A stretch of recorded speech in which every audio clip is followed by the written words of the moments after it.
Good afternoon, all of you. My name is Prashant, and I am presenting this class from Bhavyam Classes. So, it is the first chapter in CUET exam.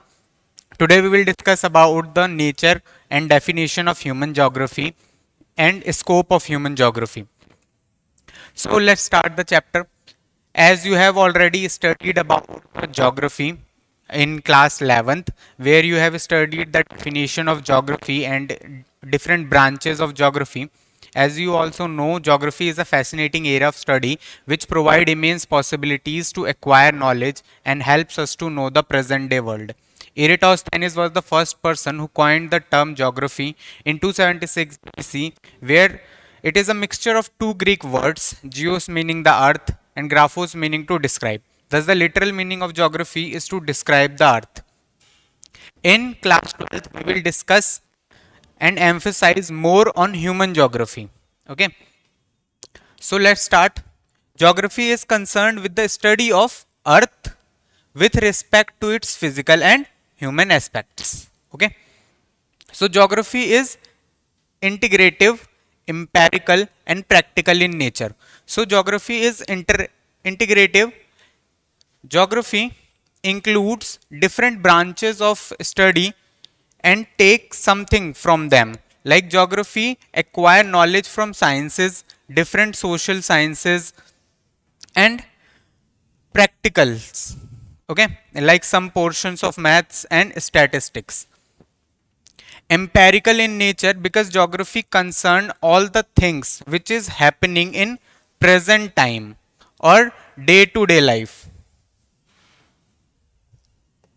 Okay, so it is empirical in nature means it is talking about today's or present day time, and practical in nature means you can apply whatever you have read in geography. Like if you want to know what type of cloud present in today's sky, you can easily go with the books of geography and identify the types of clouds. You can easily understand the temperature and different phenomena related with temperature by studying geography. So that's why it is practical in nature, empirical in nature, and integrative in nature. Okay, so we can define or we can broadly describe geography in two different branches: physical geography and human geography. Physical geography deals all about the physical aspects like mountains, plains, plateaus, and all the physical features created by the environment. And human geography deals more with mankind or human nature and how human interacting with the environment. So physical geography deals with physical phenomena, human geography deals with mankind and man's behavior or interaction with the nature. Okay, so human geography studies the relationship between man and nature. So there are two, basically we can study geography with different perspective or different approaches. So, first approach is systematic approach and second approach is regional approach. In systematic approach, we first choose one phenomena, physical or human phenomena, and study the phenomena across the world. For example, if we take population, we study all about population like density of population, distribution of population, growth of population, or spread of population, and how theories of population. We study all about population and how population function in context of world.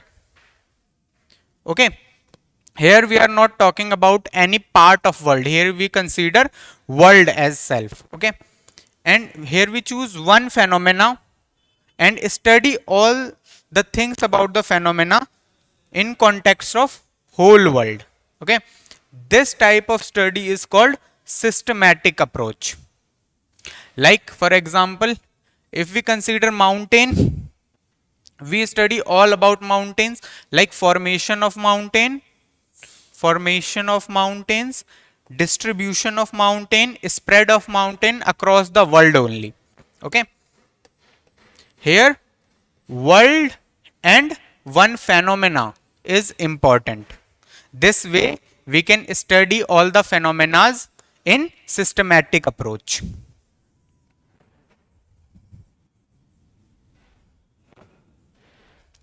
In regional approach, we deal with the phenomena differently. Firstly, we choose one area, one part of the area, one part of the world, like some country like India, okay, like India or Nepal or Sri Lanka, any part of the world, and study all the physical phenomena or all the geographical phenomena of the region.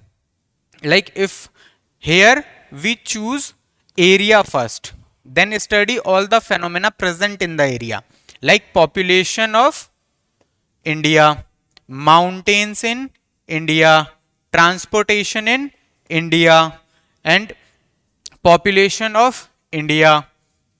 So here region is more important, and we study all the phenomena of the region. And in systematic approach, phenomena is important and we study phenomena over the world. Okay. So we can study population in two ways. For example, we can study population in two ways: by studying all the things about population in world level, or in systematic, it is a systematic approach, or in regional approach, we can study population based on any country. Okay. So your first book, 12th class first book, Fundamental of Human Geography, is based on systematic approach. Here you will understand all the facts or all the phenomena based on globe or world level. Or your second book, India Economic and Fundamental, second book of your is based on India. Okay, your second book is based on India. So it is more or less a regional approach. Okay, so your first book is based on world, so it is systematically study or based on systematic approach. Your second book is based on regional approach. Okay. So let's discuss what is dualism. So dualism is a debate, or it is partition, or it is the separation of any branch into two ways. Okay. So dualism is dual ideologies. Okay. So some geographers emphasize more on human geography, some geographers emphasize more on physical geography. It creates a partition of geography into two branches, human and physical. That's why likewise it create dualism in law making and descriptive. One group of geographers emphasize more on law making, one part of geographer emphasize more on descriptive study of geography. This is dualism, where people take their sides and make partition of a whole. It's called dualism. Okay. So first thing is nomothetic and second is ideographic. In nomothetic, we study geography by law making, like how winds blow and the law of gravity, law of water movement. And here we talks more about descriptive, how geography is a descriptive phenomena. Like here we describe about geography, here we describe about earth, here we describe about air, here we describe about mountains, like mountains is big, is large in shape, conical in shape. Here we describe the phenomena, and here we make laws of phenomena. Okay, so it is based on mathematics and statistical laws, and it is based on description, how we people describe anything. So let's move to human geography definitions. Different scholars given different definitions of human geography. Basically, we have two important things to describe human geography. First thing is nature, and second thing is human. Okay, and third thing is interrelationship of human and nature. So first thing is nature, second thing is human, and third thing is relationship. Okay, we just need three things to define human geography. First, we need human, second, we need nature, and third, we need relation. Okay, and all geographers describe human geography with only three words in their own words as well. So, first definition is given by Frederick Retzel. Frederick Retzel is a father of human geography. Okay, and he describes human geography as a synthetic study of relationships between human societies and earth's surface. Here Frederick Retzel used three words. First is human geography. Instead of just human, he used human societies. Second word, instead of using nature, he used earth's surface. And third thing is relationship. Okay, so he just described what is the relationship between human societies and earth's surface. Like human societies, different societies built different type of houses, different type of settlements. Different societies changed earth's surface differently. Like like Harappan civilization made different settlements on earth's surface, and modern day human made different settlements on earth's surface. So how human societies modified the earth's surface is defined as human geography according to Frederick Retzel. Second definition is given by Alan Churchill Sample. She is the disciple. She was the disciple of Frederick Retzel. Means she was a student of Frederick Retzel. She defined human geography, and her definition is most famous because she used different words. Like human geography is the study of the changing relationship. First thing is she used different term. Instead of just relationship, she used changing relationship between unresting men and the unstable earth. So she used three terms. Instead of nature, she used unstable earth. Instead of human, she used unresting human,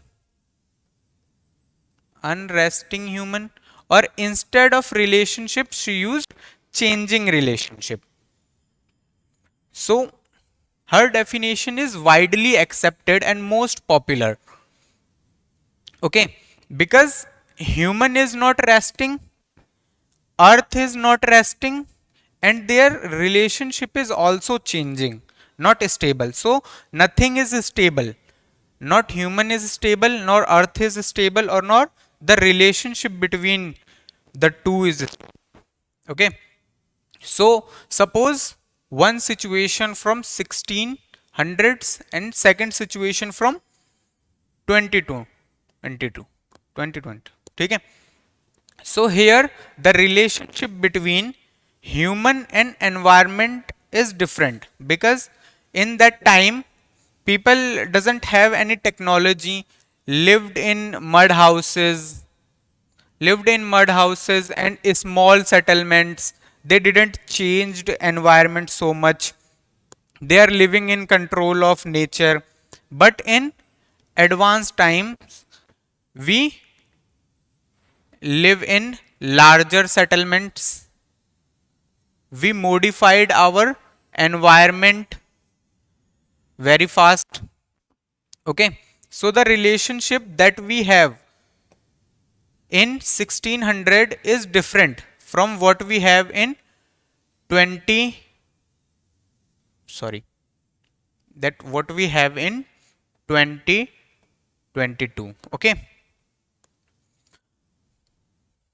So the third definition is given by Paul Vidal de la Blache. So Paul Vidal de la Blache is a propounder of possibilism. He gave the theory of possibilism.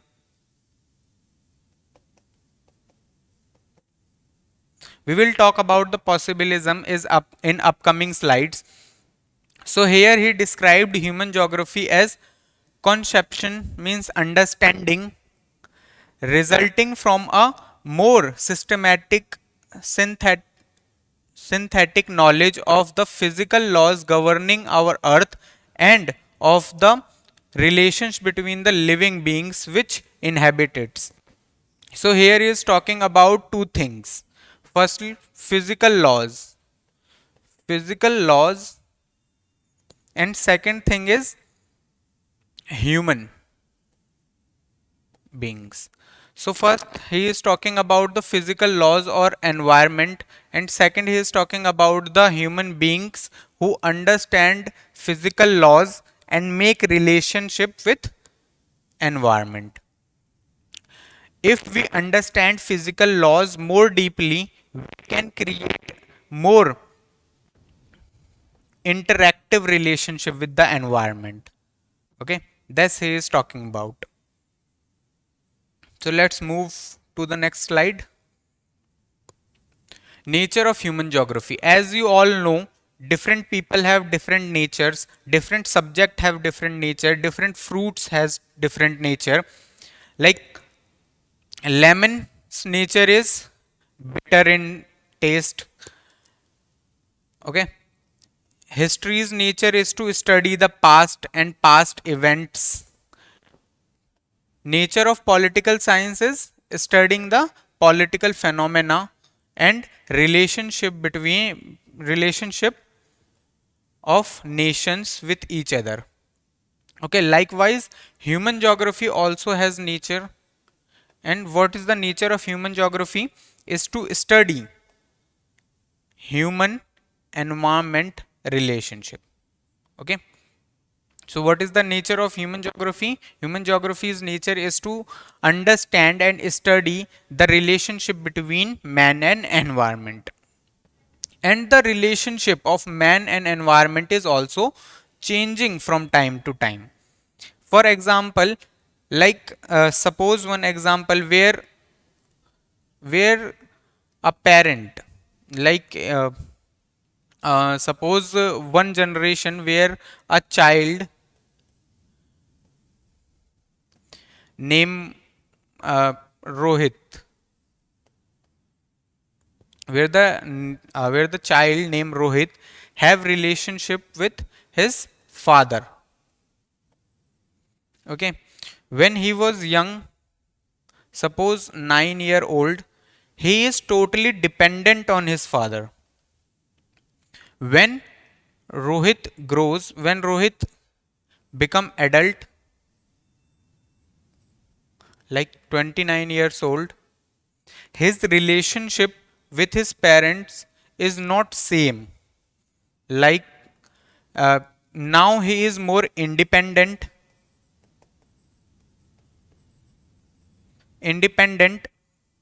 and in this situation, in situation A, where Rohit is 9 years old, he is totally dependent on his father.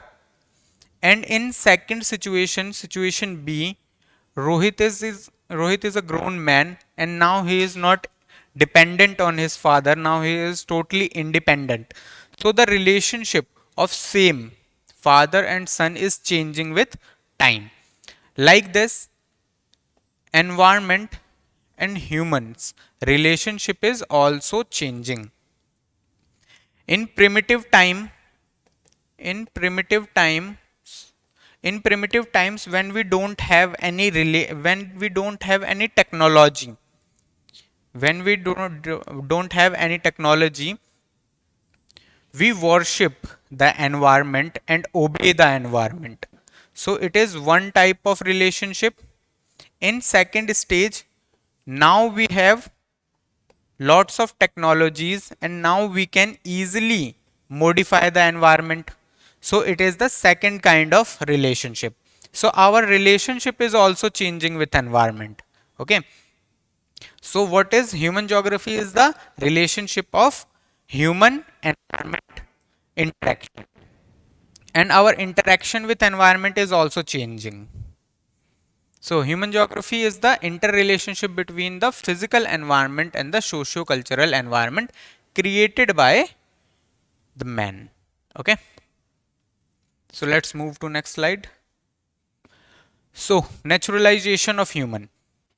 So as we are talking about the primitive humans, so what do you mean by the primitive human? Primitive humans are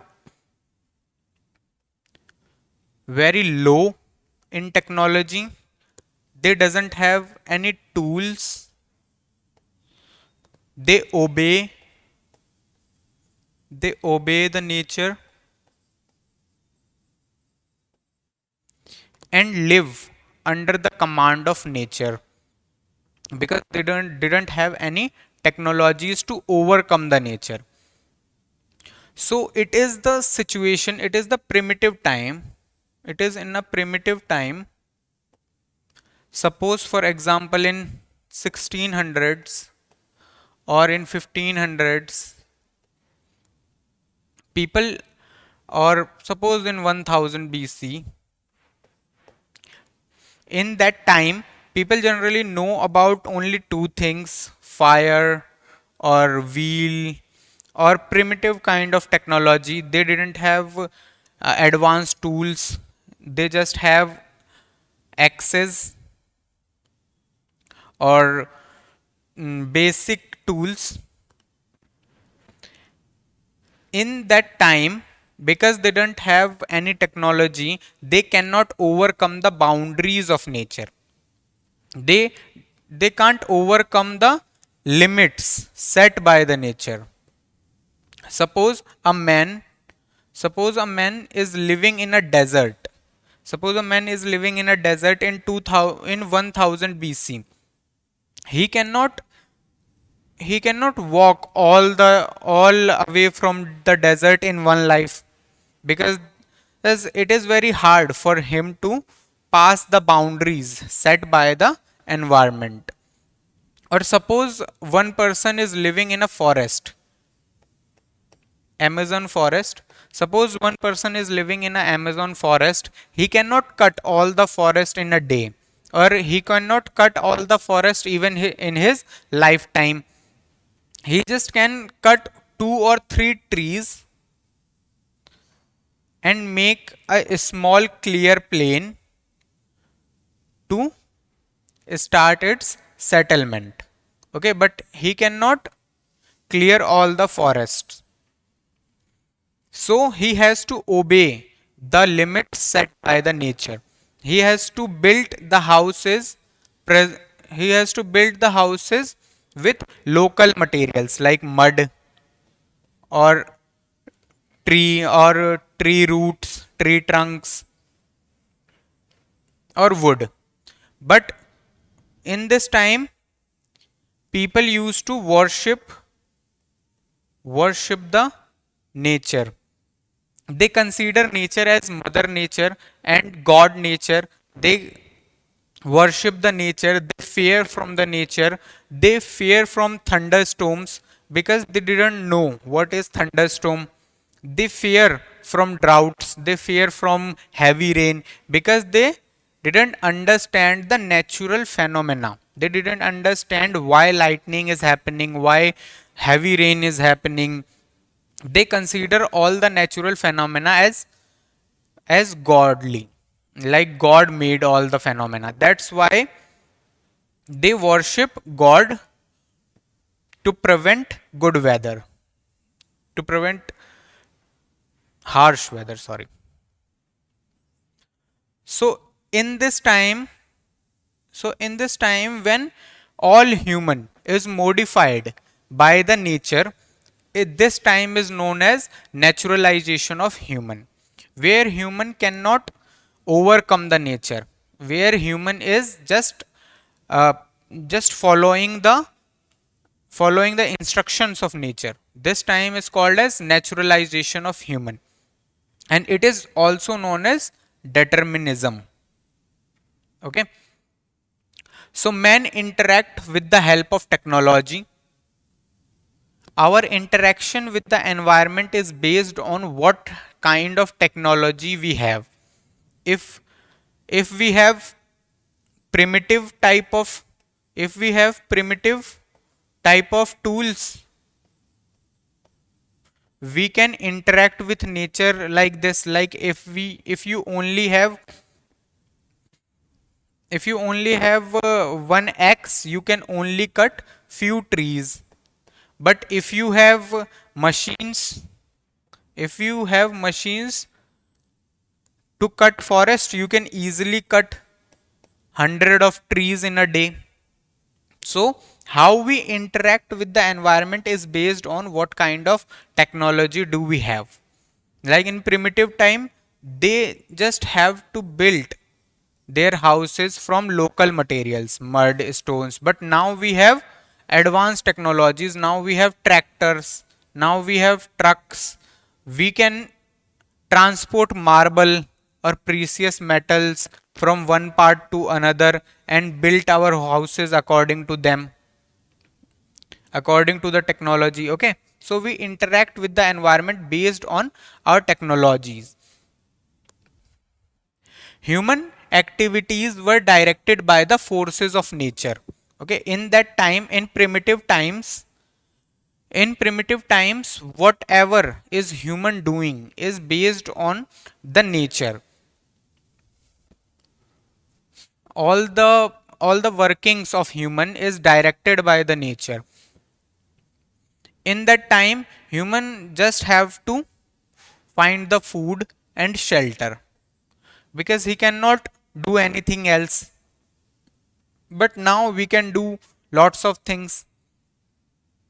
Thus the primitive man was almost completely controlled by the forces of natural environment.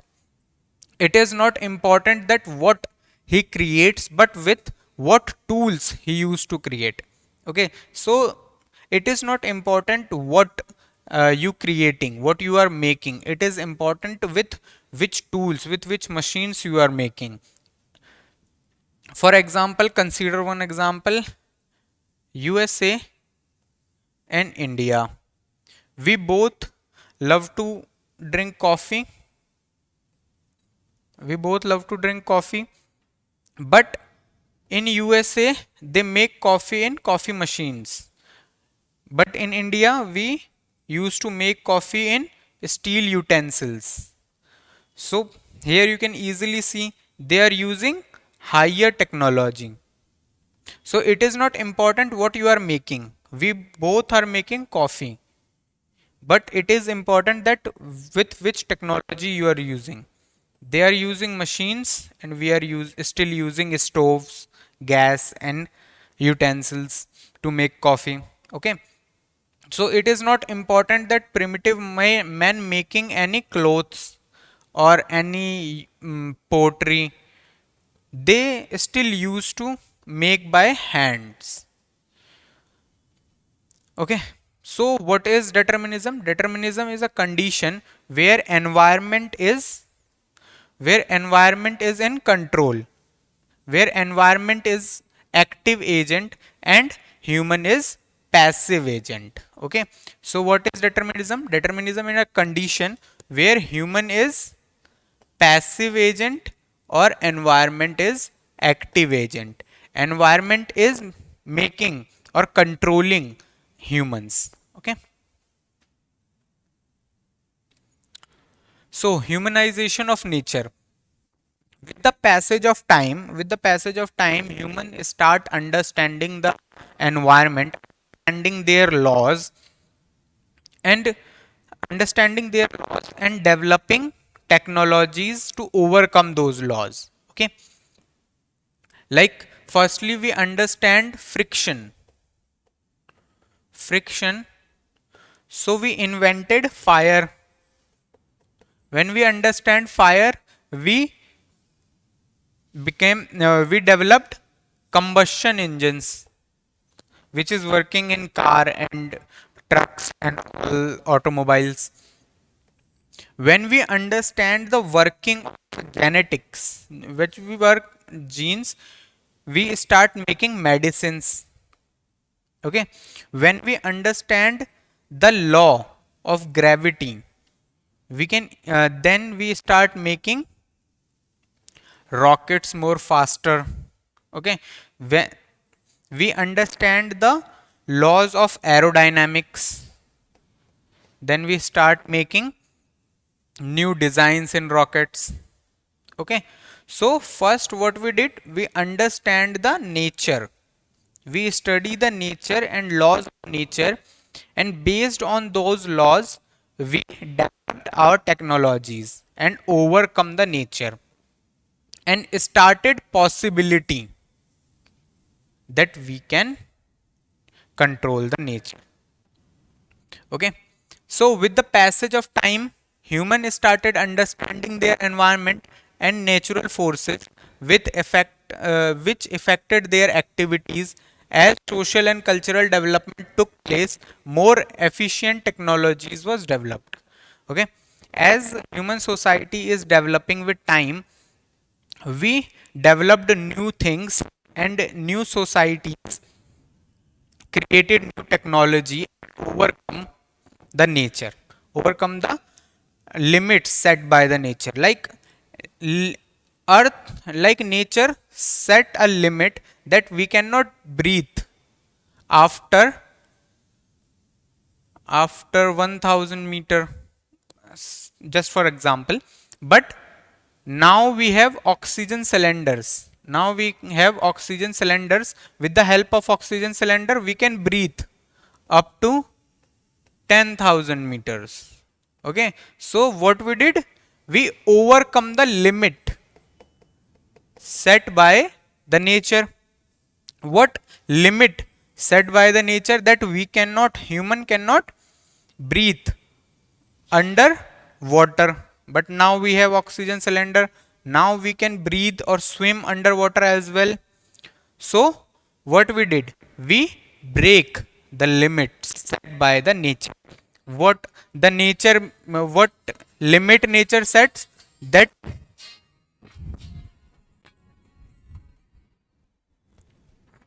what limit nature set, that we cannot live in desert. But we overcome this limit by developing AC and new technology. Now we can easily develop a whole society in deserts, like Saudi Arabia, for example. So what we did, we understand nature. Firstly, we understand nature or environment. Then we made technology. With the help of that technology, we overcome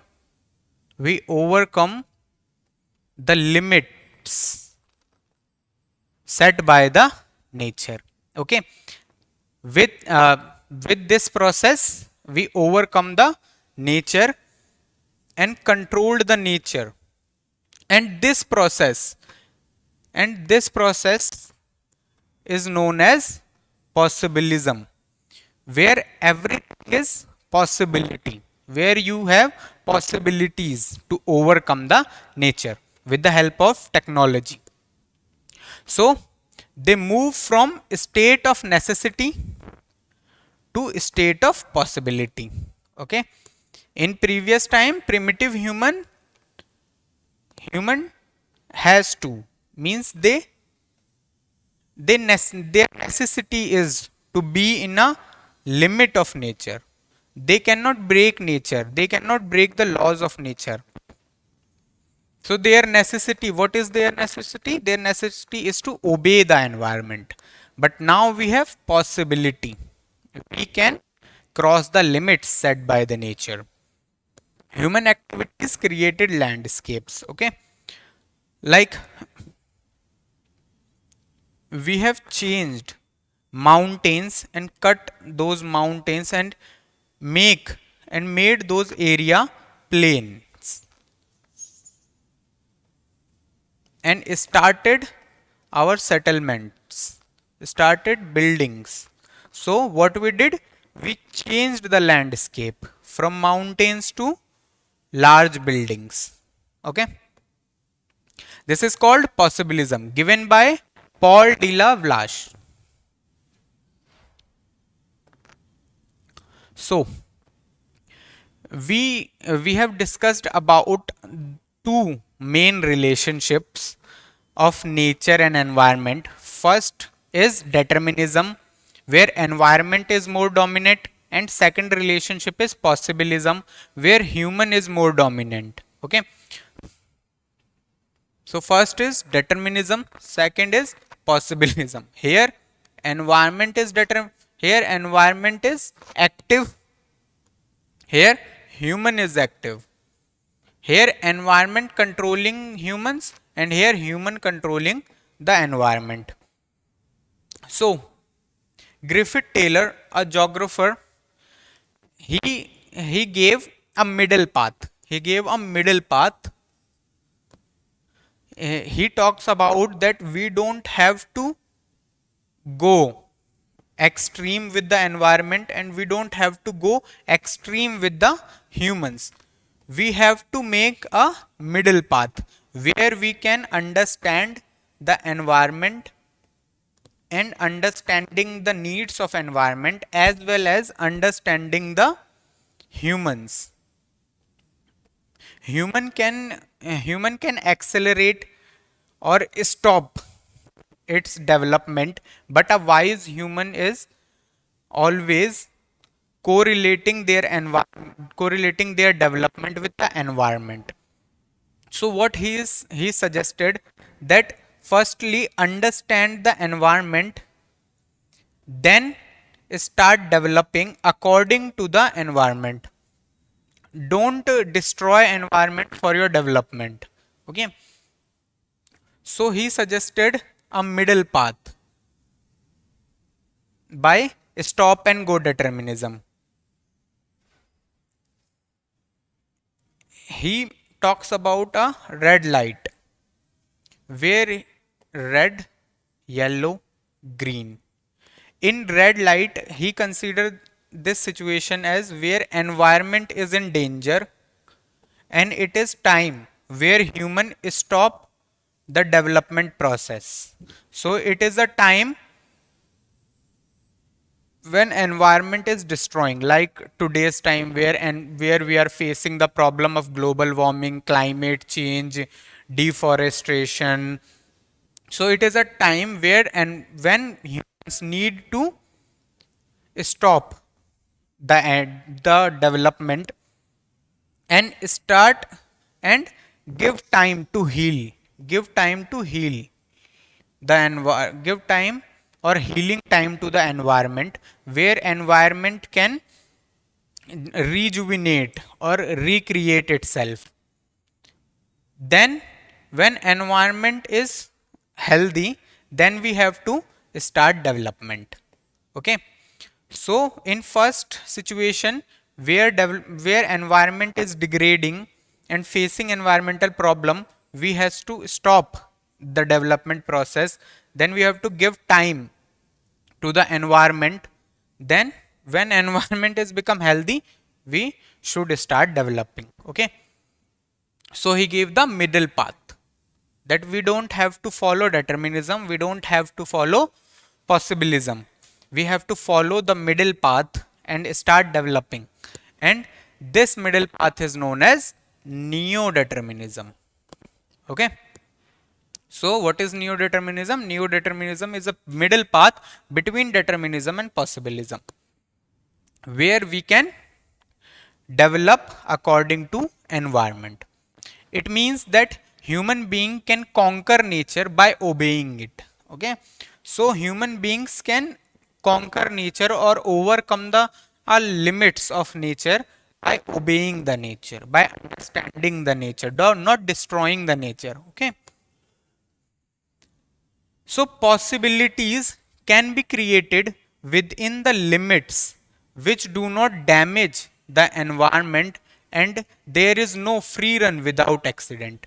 So what he said, that if human human start developing in a fast rate, if human start developing in a fast rate, it leads to accidents, it leads to accidents. Okay, means he's saying that if you develop without understanding the nature, you will face environmental problem like climate change or global warming or landslides, natural hazards. Okay, so you should understand the middle path. So the middle path is neo-determinism given by Griffith Taylor. Let's talk about the human geography in a corridor of time. How human geography actually developed. In starting, or colonial time, in early colonial time, people want to people want to know about the other places present in earth, like Europeans want to know about Asia, about India, or Middle East people like Saudi Arabian people want to know about India, Sri Lanka, or Java, or Indonesia. People want to know about different countries, different environment, different climate.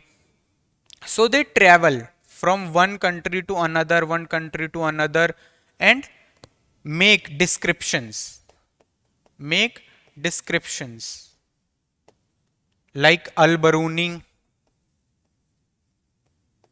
Ibn Battuta, Al-Masudi, Al-Idrisi. What they did, they were travelers. They traveled across the world and described the phenomena, the conditions, the climatic conditions, the landforms. So Al-Baruni described Ibn Battuta, Kitabul Hind. So they described about different conditions, they describe about different climatic conditions, they described human nature of different country. So it is written sources, it is written sources that people read to understand different environments present different part of the country, like encyclopedia of any country, or like Wikipedia description about any country. So it is basically written in nature. They used to write in the book, and people read the book to understand, to know more about the different parts. Suppose that you are passing in a desert. Suppose you are passing in a desert, you are passing in a any forest land. So what you will do, you will write in your book that it is very hot. It is very hot here. Water is not available. We see trees. We see trees of date, or or when you pass the forest land, you will write that forest is in abundance, water is lot, and we have lots of animals. So what you are doing, you are describing the situation, you are describing the environment. So this is exploration and description. Imperial and trade interest promote the discovery and exploration of new areas. Okay. An encyclopedic description of the area formed an important aspect of geographical account. In that time, in early times, people used to understand geography as a descriptive subject. In later colonial time, in later colonial time, people, they they divided world into smaller parts called regions. Okay, they divided earth into smaller parts known as regions. So what they are thinking, that when you study all the regions,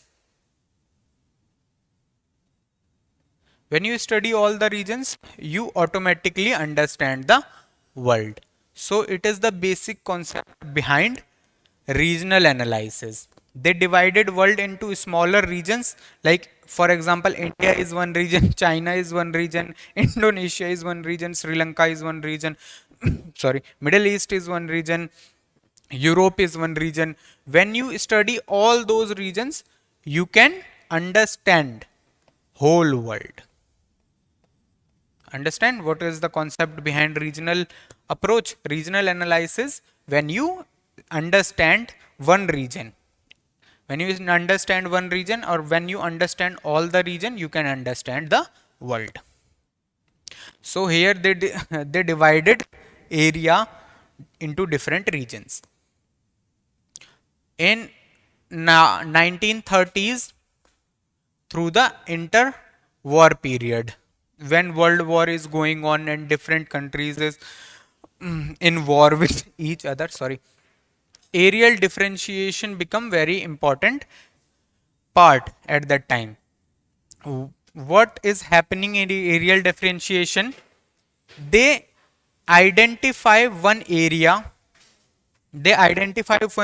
suppose A, and study study why this area is different from other areas. Okay, so here firstly they identify unique area. Firstly they identified the unique area and understand and study why this area is different from other area. Like India, for example, India, they identified India and start studying that why India is different from other part of the world. Okay, like India has monsoonal climate, has Himalayas, Great Indian Plains, Great Indian Plain. So what they did, they identified the unique area and study why this area is different from other area. This is known as areal differentiation, where you differentiate why other area is different from this area. This is known as areal differentiation. Like why Pakistan is different from India, why China is different from India, why Thailand is different from India, or why Indonesia is different from India. This is known as areal differentiation. And areal differentiation is very important tool to understand strategical points or strategical area in the war. Okay. Uh, in later 1950 and 1960s, what is happening, that geography is losing its interest. Let me rub first.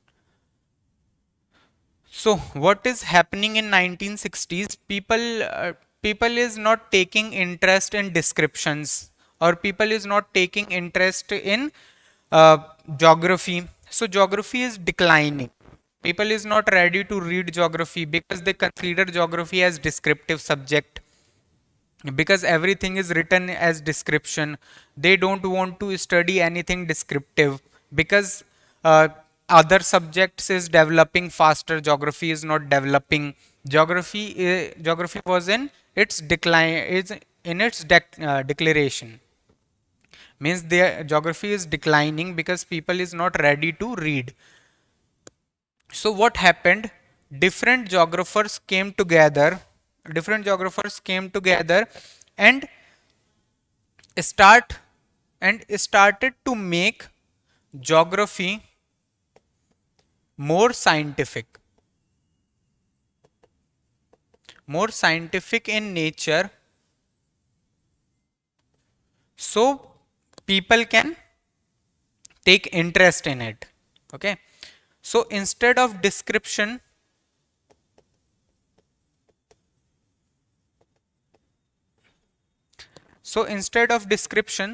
they start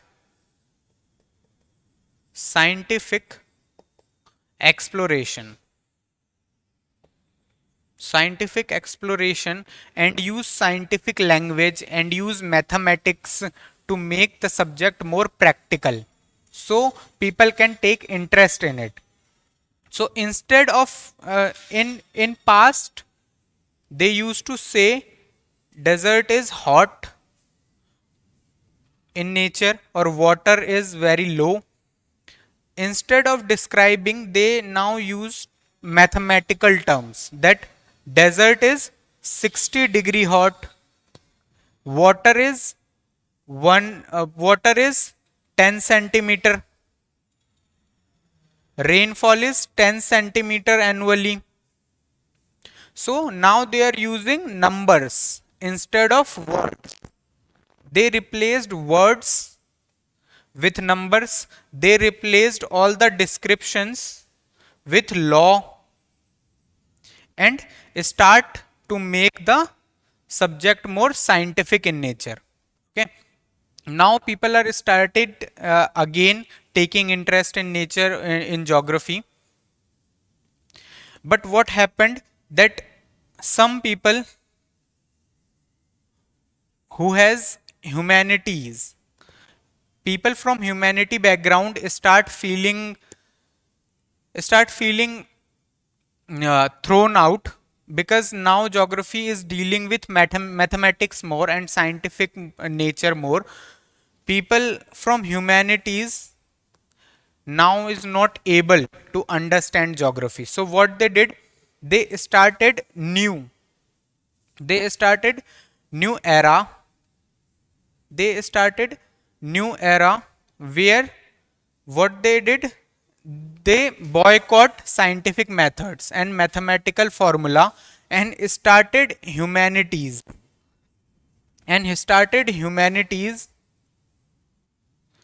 in geography started humanities in geography.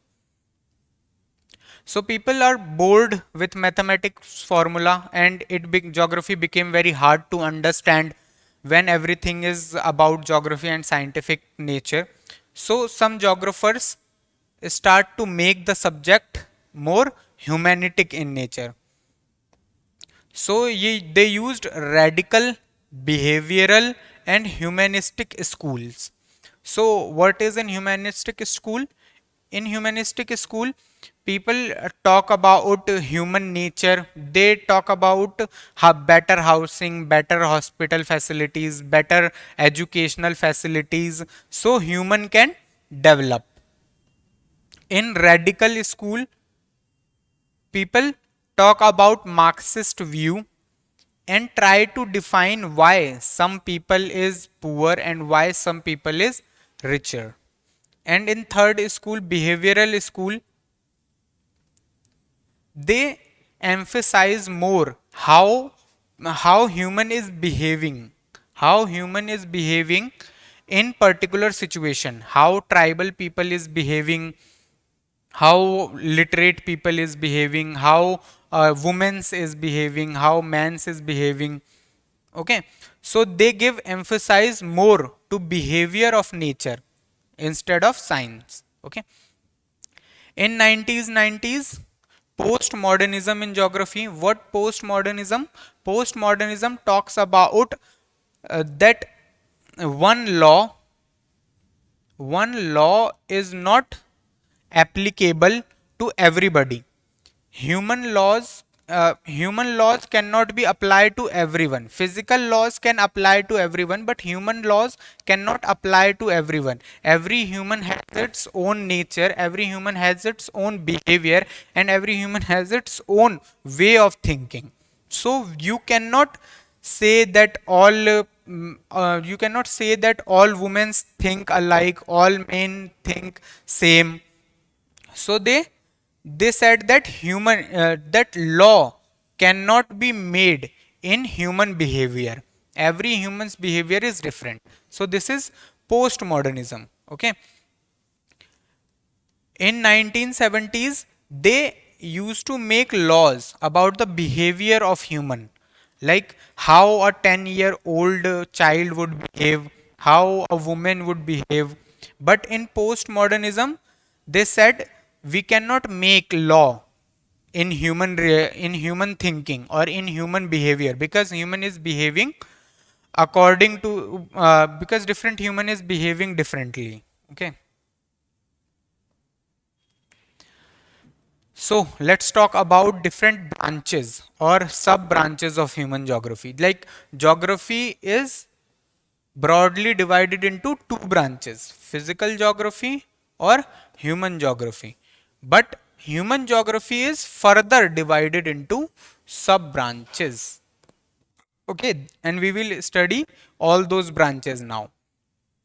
So human geography is firstly divided into first branch social geography, second is urban geography, third is political geography, fourth is population geography, fifth is settlement geography, and sixth is economic geography. So human geography can be divided into six branches, and now we have sub branches as well.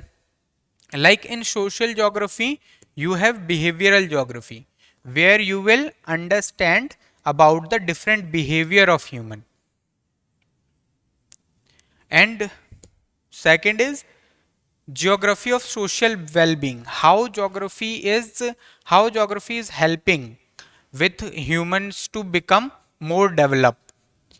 Here we talk about hospitals or medicine or or education,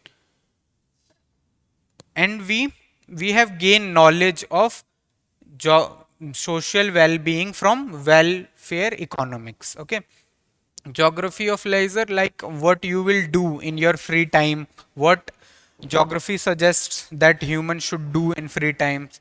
We study, we gain some knowledge about geography of leisure in from sociology. Cultural geography, where we study different cultures and how they interact with society, and it is related with anthropology. Geography of gender, where we'll study about how different genders with different gender will interact with the nature, and we studied and we gain knowledge about gender geography from sociology. Historical geography, where we will study all the historical phenomena happened in geography, and we have gained some knowledge of historical geography from history. Medical geography from epidemiology, urban geography from urban studies and planning. Political geography is related with political science, or electoral geography is related with this, and military geography is related with military sciences. Population geography is related with demography. Settlement geography is related with urban and rural planning. Economic geography is related with economics. Geography of resources is related with resource economics. Geography of agriculture is related with agricultural geography. So, with this, geography is interrelated with different subjects. Geography is interrelated with social sciences and sciences. So, human geography is also related with social sciences and different sciences. Okay. So, that's we have talked about. Like geography of industry is related with industrial geography. Geography of tourism is related with tourism and travel management. Geography of international trade is related with international trades. Okay. So we can easily correlate different geographical branches with different subjects or different fields. Okay. So that's all about today, and that's all about this topic. If you have any query or doubt, leave in the comment box. Thank you.